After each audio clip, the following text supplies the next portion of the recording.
হরে কৃষ্ণ। কেমন আছো সবাই? আশা করি তোমরা সকলে ভালো আছো আর আমরাও ভালো আছি রাধা মাধবের কৃপায়। তো এখানে ভগবানের জন্য ভোগ রান্না বসিয়ে দিয়েছি, খিচুড়ি আর বেগুন ভাজা, আর এই যে পোস্তটা হয়ে গেছে আর সমস্ত আনাজগুলো ভেজে নিয়েছি। তো সকাল সকাল করে ভোগ রান্না করে দুপুরের মধ্যে প্রসাদ পেয়ে আমরা ওই 3টে সাড়ে 3টে নাগাদ একটু বাইরে যাব। বাইরে বলতে কোথায় যাচ্ছি তোমাদেরকে দেখাচ্ছি। তো চলো রান্নাটা করে নিই। তো এখানে দেখো আমার সমস্ত রান্না বান্না হয়ে গেছে, বেগুন ভাজা, টমেটোর চাটনি, পোস্ত আর খিচুড়ি। তো এখন গরম গরম ভগবানকে ভোগ লাগিয়ে তারপর আমরা বাড়ির সকলে মিলে প্রসাদ পাবো। আর খিচুড়িটা দেখো এই নামালাম, তো খুবই গরম।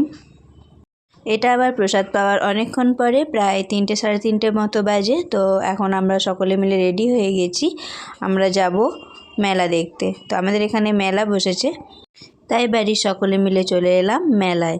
তো এই বেলুন স্লিপারটায় ছেলে একটু খেলা করবে, তো তার জন্যই ওকে এখানে নিয়ে এসেছি।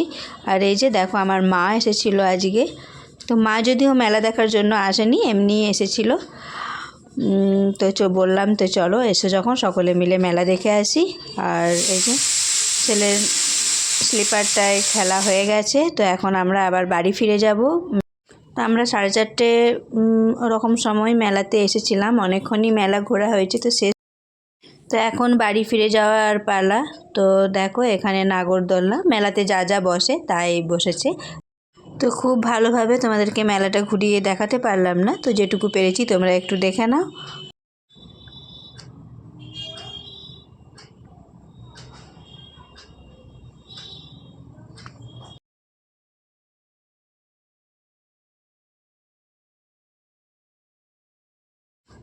তো যেখানে মেলা দেখতে এসেছিলাম এটা হলো সেখানকার মন্দির। তো মন্দিরটা খুব সুন্দরভাবে সাজিয়েছে, দেখো কত সুন্দর লাইট দিয়ে সাজিয়েছে, খুব সুন্দর লাগছিল দেখতে। মন্দিরের ভেতরে মা বসনচণ্ডী আছে, তো তোমাদেরকে দর্শন করাতে পারলাম না ভেতরে গিয়ে। তো যাই হোক, আজ এ পর্যন্তই, আমরা এবার বাড়ি ফিরে যাব। হরে কৃষ্ণ।